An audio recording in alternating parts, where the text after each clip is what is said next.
Everyone's obviously fascinated by SAS selection. What is it that makes the difference between people who pass it and people who don't? I'd say fundamentally people that pass have an ability to be able to endure pain over a long period of time. The majority of climbing something like Everest is in the head. You're not going for like a 10K best effort. You're going for like a 10-hour long, slow carrying weight. I just have this vision in my head that I'm like this corpse that everyone finds the next day when they get up to have breakfast.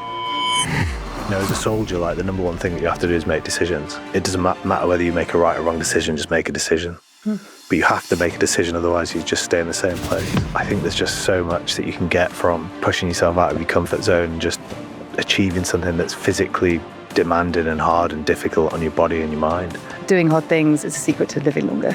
Can I steal that? Jay, Howdy. welcome to the podcast. Thank you very much. Thanks for having me. I invited you on today to talk about, obviously, your experience in the military. If I'm correct, you were 4 years in the parachute regiment, 10 years in the SAS. And then after that, you've become an expedition leader and you summited Everest twice. So quite the CV. And I'd love to start off by talking about the first time you summited Everest. And maybe you could tell me a bit about that feeling the first time you achieved that massive goal of getting to the top of Everest. Yeah. It's quite a long story, actually. There was a friend of mine now, John Wood. He was ex-Special Forces, so he served in the SAS. And John wanted to climb K2, which is the second highest mountain in the world. I'd just come off our military mountain guides course, which is done in Germany. So I was a trained mountain guide, military mountain guide. And John had put the word out to the regiment that he wanted to climb K2. And the regiment managed to pick me as kind of the subject matter expert in the regiment that would run this training for John and take him to the top of this mountain. And John was someone that had never climbed anything before. So this was all new to John. So we had to put him in a harness. You know, we went out to the Lake District, out to Chamonix, and we tried to climb a mountain called Manaslu, where we royally messed up, let's say. Made a load of mistakes. You know, touch wood and thank God no one came back dead, because we were pretty close. So some big mistakes were made. Huge mistakes. And then at the time, I think, you know, John repivoted and didn't want to climb K2, and we ended up jumping on an Everest expedition. And we made so many mistakes on Manaslu that we'd kind of ironed out everything that we needed to do on Everest. And, you know, you go out there for 8 weeks, you fly into Kathmandu and spend probably about 5 to 6 weeks on the mountain, trek into base camp 10 days, and then you stay in base camp, do like an acclimatization leg on the mountain, come back down, have some rest, and then go for a summit push. And it's quite an interesting day, like nothing, you know, or an interesting expedition. Nothing really went horribly wrong. It's a pretty simple expedition, but on the summit push, you leave base camp like in the early hours of the morning, like midnight, get to camp 1, go straight to camp 2, get up the next day and then head up to camp 3, and then camp 3 you leave at 5 a.m, get to camp 4 around 4 p.m, so it's a long day. Yeah. And camp 4 is the South Col, so it's this it's a col basically, so 2 sides of a mountain, you've got this section of land, and it's just littered with tents and destroyed tents. And as we got up there was this huge wind that was just like smashing through camp 4, and it had taken our tent down and smashed a load more tents, and you know, it's kicking up all this snow, and it's hard to like see where you're going, and managed to find the patch where our tent was. We had to put this other tent up, and a lot of teams are like stood up and they're talking, and we got in the tent, had some food and water, and our main Sherpa, Mingma David, we're all kind of looking around, and there's this, the wind's whipping through and the tent's rattling, and he'd gone out to speak to the other teams, and a lot of teams had said that they were going to turn around and go back, and there was a lot of teams that had tried the night before but not been able to get up because of the wind, so they were sat in their tents, and you can stay there for 24 hours and use the oxygen up and then try the next day, but that's probably what you've got. Oh yeah, because you're limited supply of oxygen. Yeah, you're on oxygen at this stage from Camp 3. And there's a big Indian military team, probably about 20 climbers, and they turned around and went back down. And there's this moment in the tent where Mingma's just like, we're kind of like looking around at each other, figuring out what we're going to do. And Mingma says, what do we do? So I just said, let's go for it. Let's try. And, if we get high enough and the winds are too strong, then we just come back down. So we left at 9 p.m. And head off to the summit. So is it dark at this point? Pitch black. Yeah. Freezing cold. Winds, whipping through Camp 4. And started climbing, and whether this wind had died down or we were just on like the leeward side, the side that's not getting any wind of the mountain. There was like no wind. And as a result, all these climbers that had turned around and gone off the mountain meant that the route was completely quiet and dead. So, which is perfect, because you can often get queues up there, don't you? Well, you see what it's like now. My Sherpa turned around because he was sick. So there's me, John, and Mingma. And for some reason, I just felt strong, felt really good, felt really acclimatized.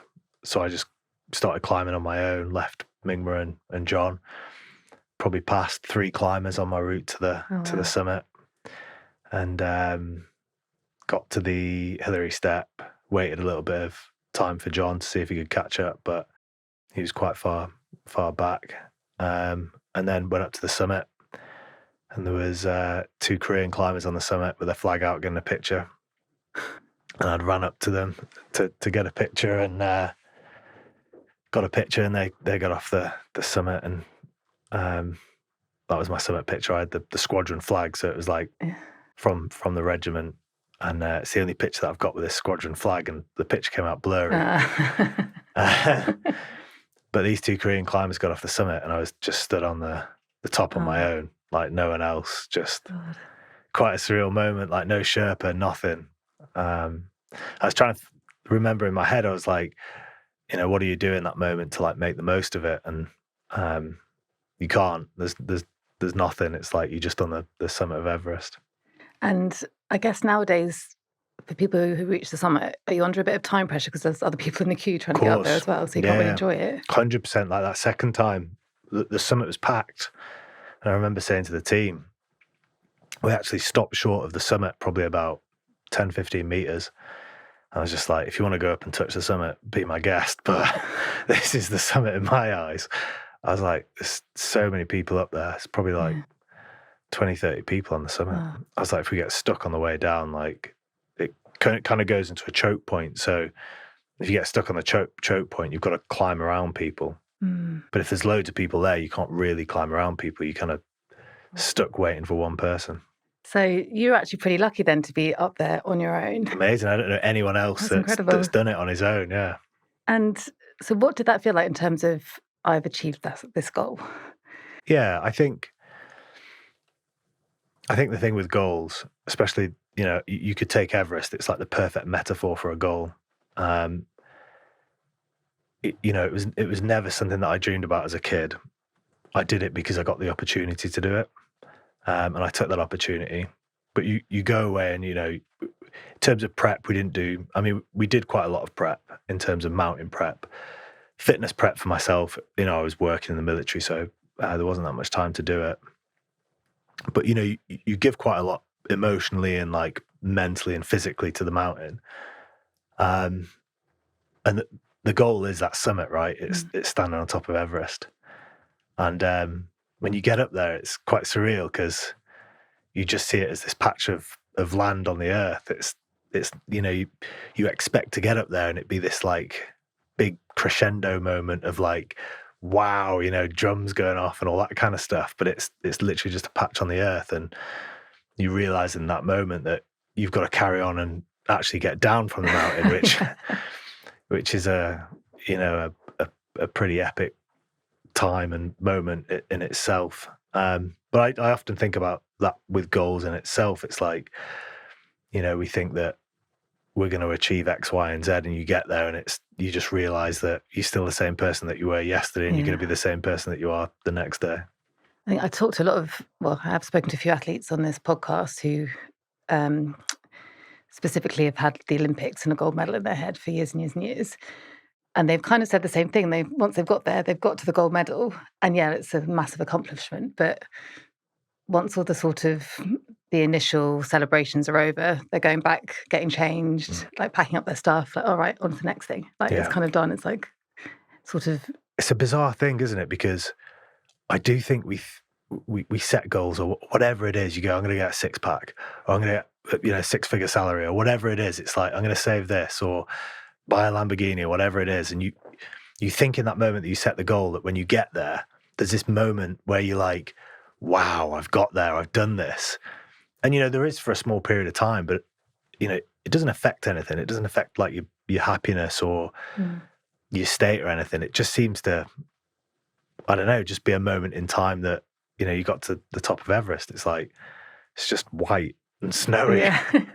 And like, without taking anything away from it, it's like an amazing achievement. I'm glad I did it. But yeah, it's the same as the Olympic medal, right? You wake up the next day and you're hungover probably, and you start training again. Yeah.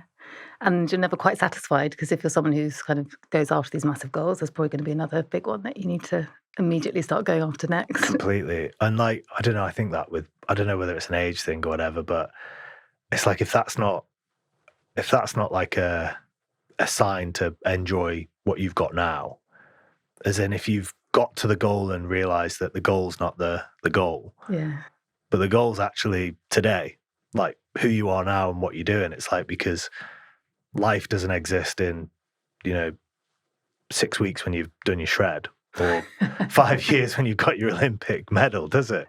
It's like life exists now. Yeah. Well, it's all about like living in the moment, isn't it? It's not about what happened yesterday. It's not about what's going to happen tomorrow. Like, life is actually this day. Yeah. I saw that on social media recently, and it hit quite hard. Doom scrolling, just that's your day, that's your morning. Anyway, talking about goals, as you know, I'm thinking about doing a big climb of some sort. And I wanted to ask you specifically about what the physical training's like for climbing a mountain like Everest. Mm-hmm. I think, so the majority of climbing something like Everest is in the head. In terms of physical fitness, you've got to have a good base level of physical fitness. There's no set level for being physically fit to attempt something like Everest. You obviously can't be unfit. Mm-hmm. That's just stupid. But I think a lot of it comes down to just mental strength, or toughness, or resilience, or whatever label you want to put on it. But it's not necessarily the fit. From experience on expeditions, it's not necessarily the fittest people that are the strongest on a mountain. Yeah. A lot of the times you find the fitter people they struggle a lot more, just because. Oh, really? Yeah, it's other things that you've got to factor in, right? Living conditions, the food, being undernourished, being dehydrated, sleep deprivation. You're not going for like a 10K best effort. You're going for like a 10-hour long, slow carrying weight, trying to manage calories, trying to manage hydration. So it's a different kind of physical or mental preparedness that you need to be to do something like Everest. Obviously, you want to turn up in the best physical condition. Give yourself the best chance physically. But also, don't turn up so physically prepared that you burn out on the mountain because you've done too much. Oh yeah. So I always say to someone, if you're going to come and do Everest, start running, start cycling, start doing long endurance stuff, start increasing the distances and the times that you spend doing it. Think of like an ultramarathon prep. Which sounds quite hardcore. But you just average Joe. want to just be able to move at altitude for like long periods of time, and then get some experience in the mountains. You might hate it. Yeah, I think that's sensible. And in terms of altitude, can you tell me a little bit about that? I think some people are okay with it, some people just aren't, and that's just your physiology. Is there anything you can kind of do to prepare yourself? Yeah, I mean, I don't know the science in terms of like, I don't think anyone knows the science in terms of what makes someone good at altitude or not. I think, from what I know, it's completely random.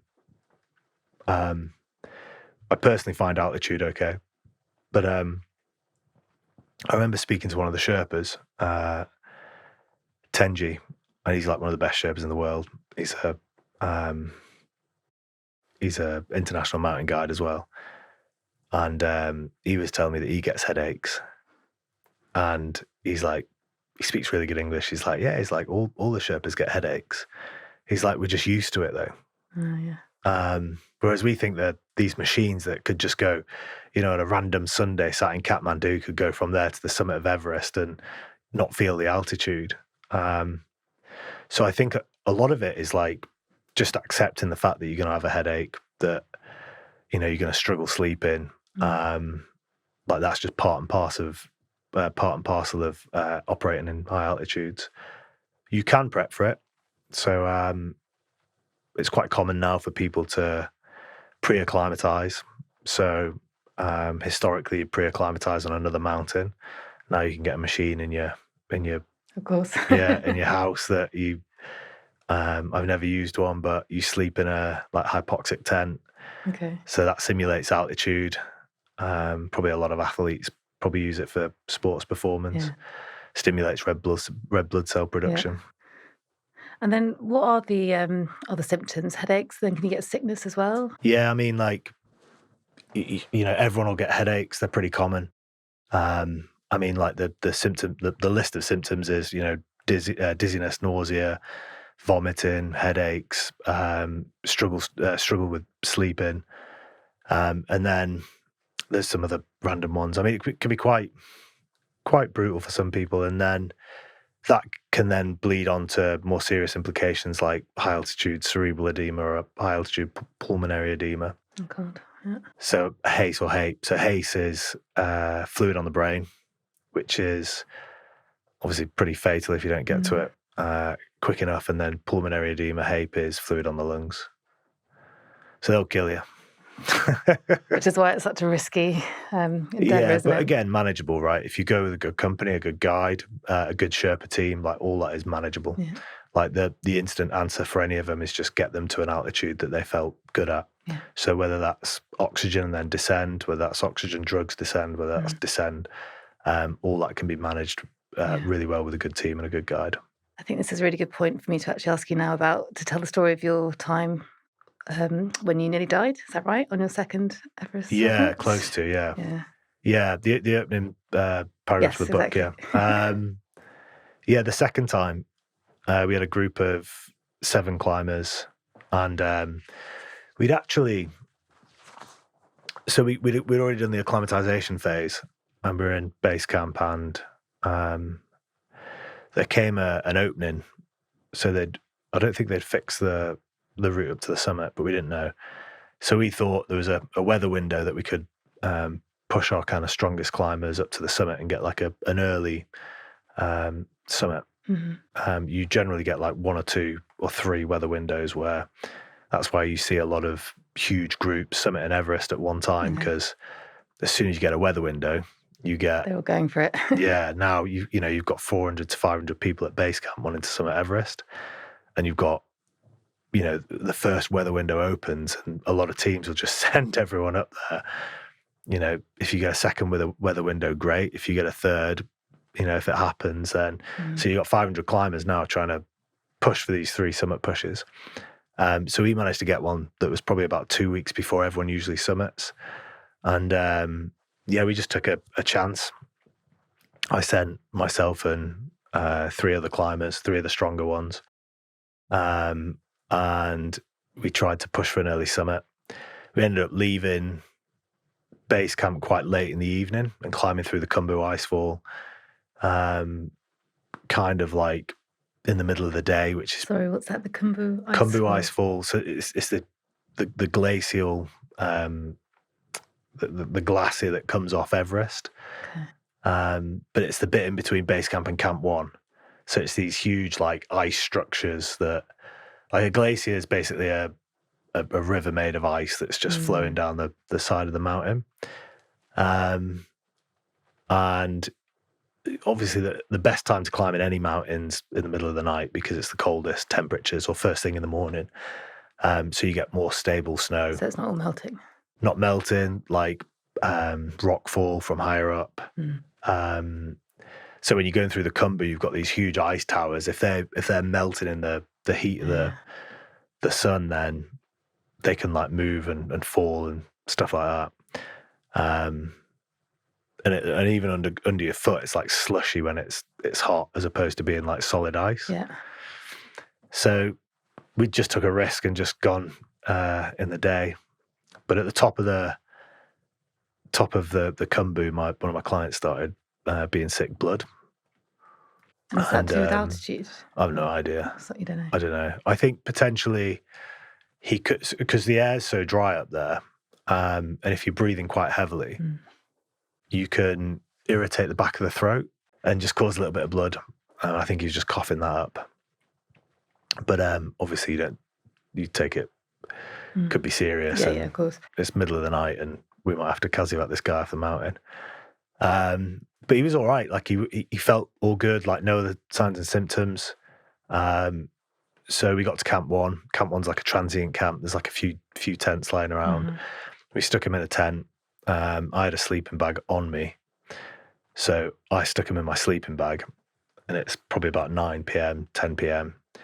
And I stuck him in my sleeping bag, got on the radio. I called a Sherpa to come down from Camp 2 with a jet boil, food, hot water, and a sleeping bag. And my plan was that he'd stay with the Sherpa. Sherpa can monitor his symptoms overnight. Obviously, if he needs to casevac him, he can.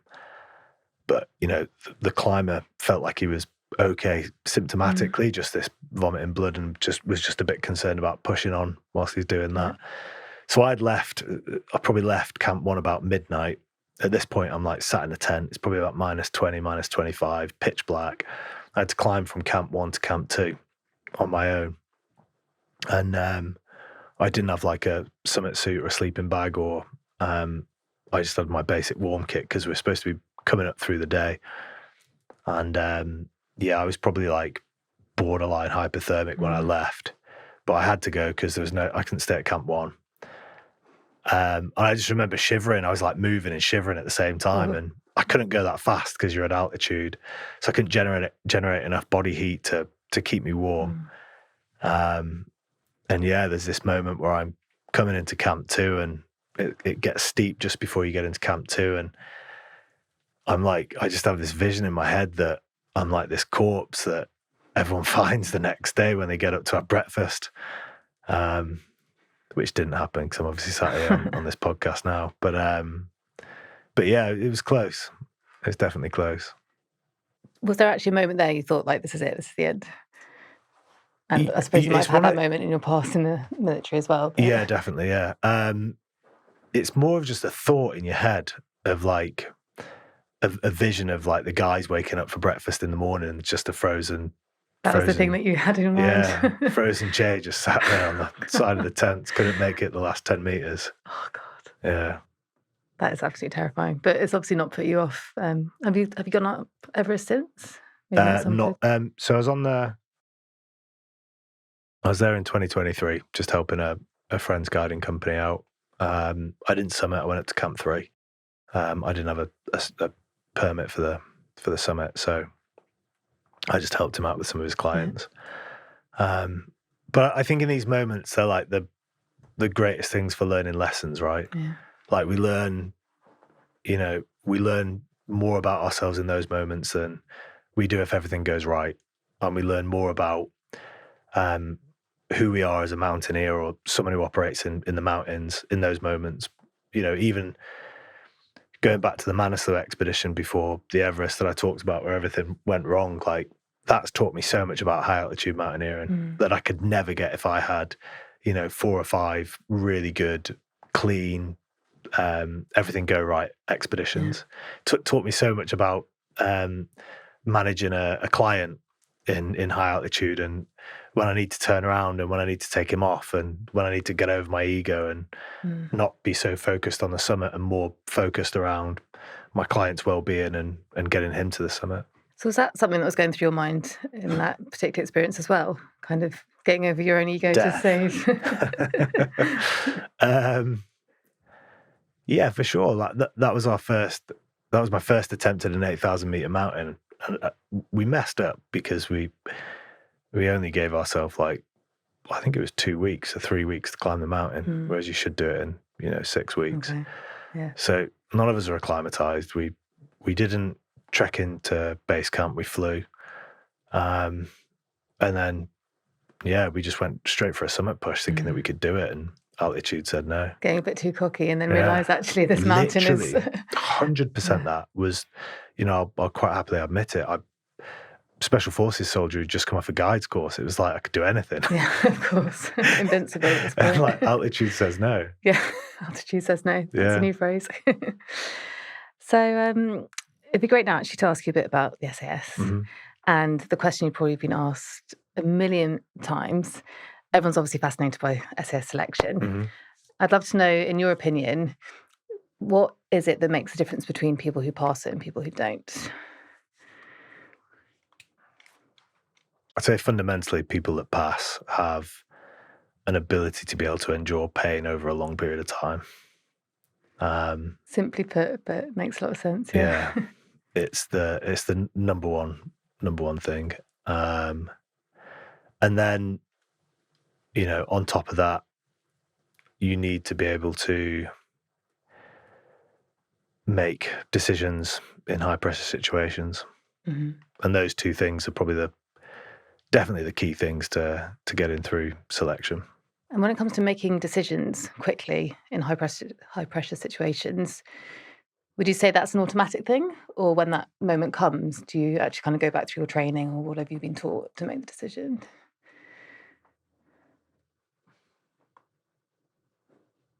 Probably a bit of both. You can prep for it. So, especially on selection, you go through ranges and you know what the range is going to be. So as you're walking down the range, I'd just be spotting bits of cover that I'm going to extract to. I'd be looking at areas that, we can bug out if we need to as a team. So I've already got those in my head. You know that you're going to hit a target any second and go straight into a contact drill. And as soon as the target, pings up, straight away you know which cover you're going to go to. You're going to you already know where you're going to break contact.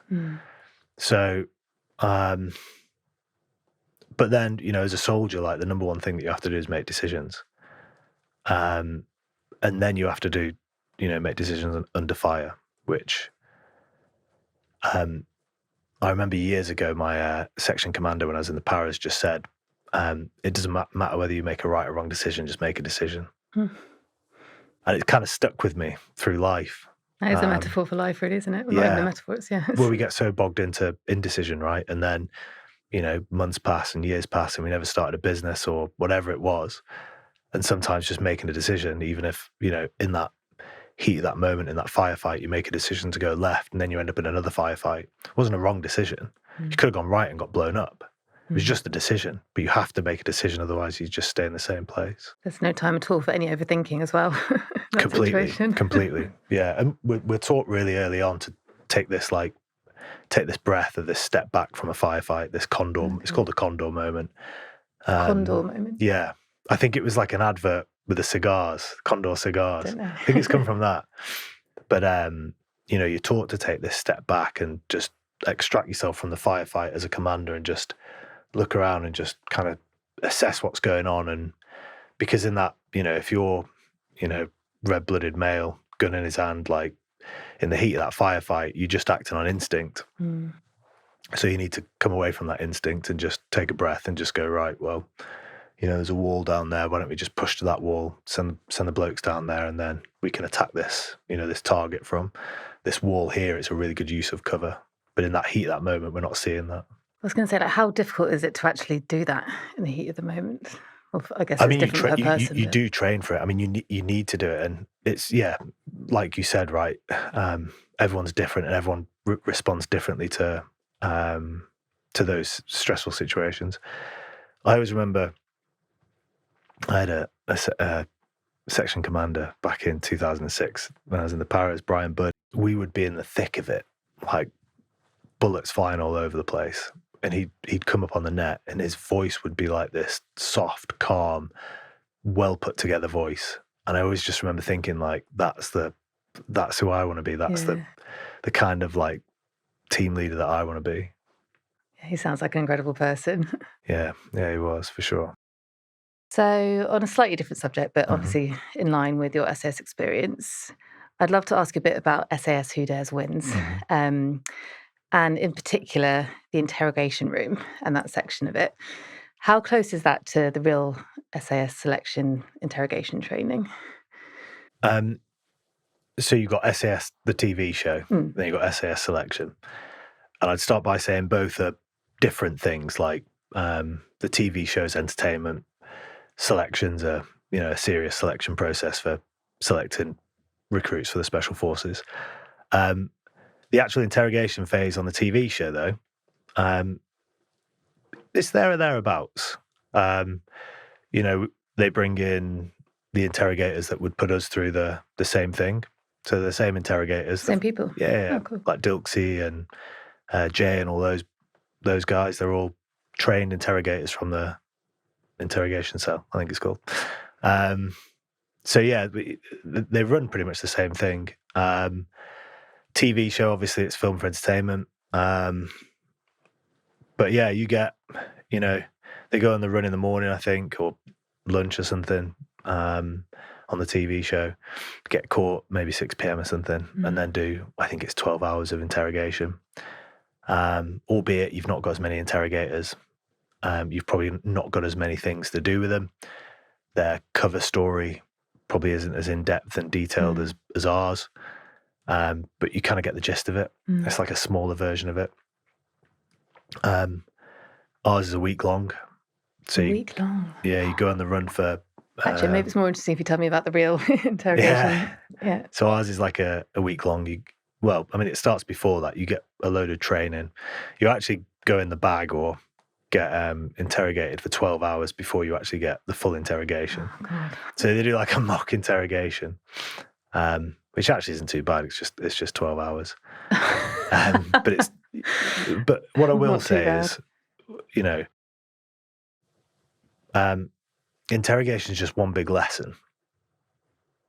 It's not a test that you pass. I mean, you can fail it, but ultimately it's a lesson that they're teaching us how to be if we actually get taken in a country. So it's less about, was it hard? Did you get through it? And it's more about, what did you learn? So yeah, ours is a week. 5 days is spent on the run. 5 days on the run, so you're absolutely exhausted. So we had 24-hour ration pack and 24 hours to split over for 5 days. 5 days, yeah. And you're covering about, it's 20k by the crow flies, but my God, you get like a map. I won't go into too much detail, but you get a map that's, we did ours in Wales. The map's probably that big and it probably covers Wales. Do you know what I mean? So, no detail. Yeah. We had a button compass, which is a small compass that you get in a cracker. And 24 hours of rations, a smock, so like a jacket. And then we actually had like something like this, but not a fleece. It was like thinner, like a base layer. And then, you set off into Brecon Beacons for a week. We probably covered like 30k by the time we got to like each checkpoint. And then, you've got to bounce through a series of checkpoints till you get nabbed. And then you go into interrogation for 36 hours. 36 hours. And is it similar stuff like the stress positions and the hood over the head and the horrible exactly sounds the same, and all that stuff? to be fair. So so stress positions if you're not being interrogated. Yeah. And then you'll roll through like a series of different interrogation styles. So like, I remember the first one was like, you pulled your blindfold off and the guy threw like hot coffee in your face and went in your eyes and stuff, and then pinned you up against the wall and just started screaming at you. Oh, God. And then, you go through different, like the next one, there'd be like a woman just sat there and she's like really nice to you. Yeah. She's like, sit down, and you're like, what the hell's going on here?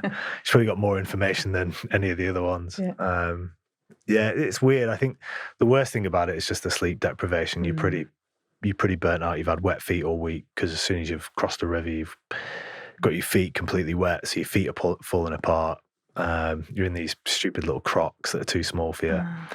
And the whole point is that, you've got to ask for stuff that you want. So I just constantly ask for food, and they give it you if you ask for it. Okay. Interesting. I didn't know that part of it. Yeah. And then I think I listened, was you a podcast where you said that you built a house in your mind during part of the interrogation? Yeah, I don't know where I read that, but I think it was in a book. That's a brilliant technique. Do you know, I think it was in like Bravo 20 years ago. I remember reading it or hearing about it. And I did that for a while. I mean, it probably took me I think that's a really good idea. Yeah, like 6 to 10 hours, I think it was, building this house. Going into crazy detail of the house. Yeah, like everything. But I don't think there's any way that you can get through it. You just got to. And have you ever faced anything like that in real life? Me, no, I've not been taken. No. And what does it feel like on the day that you actually pass selection and you've done it? I'd like to say no. It's probably a little bit more than a patch of ground on the top of the earth. It's similar though. Selection, when you're on it, you think it's like everything because you came from the Green Army and you're doing this course for six months, and it's like a long time for like adrenaline rushing through your body as well for 6 months. Of course, yeah. But like you get to the end of it, or you get in your squadron and you realise like that 6-month course meant nothing. No one goes, how well did you do on selection? That's no true, one actually. cares. Yeah, no one cares. It's literally get on with it now. Yeah. This extreme triathlon that you mentioned at the end of your book. I don't know if you remember that. You didn't do it? No. Well, was it the Norseman by any chance? No. The Norseman? No, it was like a bespoke one that it was actually a friend, Frankie Tinsley, who he came up with the concept, but it was to cycle the length of the UK, swim the length of all the longest lakes in England, Scotland and Wales, and run to the top of the highest peaks in England and Scotland and Wales. And how long? How long would that have taken? I don't know actually how long it took him in the end. He actually went and did it, yeah. So hats off to him. Like it was an incredible achievement. But yeah, we ended up having our discrepancies or whatever. But yeah, he ended up doing it, and yeah, fair play. Oh, good. Yeah, good on him. Have you got anything else like that lined up at the moment? What's your next kind of big adventure? My kind of like why I do stuff has completely changed over the last few years. I think I don't know whether it's the midlife thing or whatever, but I think prior to this, I probably did stuff for external validation or like internal validation, or to prove to me and the world that I can smash a mountain or whatever. I think now my focus is very much on, I feel like I've done enough of that. And, for me, it's like doing it with other people or taking other people to those environments. And I get a buzz from that and a kick from that. So just focusing on my expedition company, Concept Expeditions, do a lot of private group stuff and private one-on-one stuff all over the world. So yeah, really that's my thing. I've got a couple of things in the pipeline. I mean, nothing's set. I've got a few little achievements that the ego still wants to do. Ideas, yeah. But I kind of feel like I do it for different reasons these days, and I don't know whether it's more healthier or not.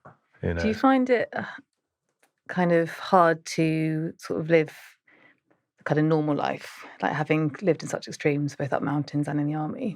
Like when everything slows down to a normal pace, how do you find that? I used to. I used to feel like I needed to be on all the time or doing something all the time.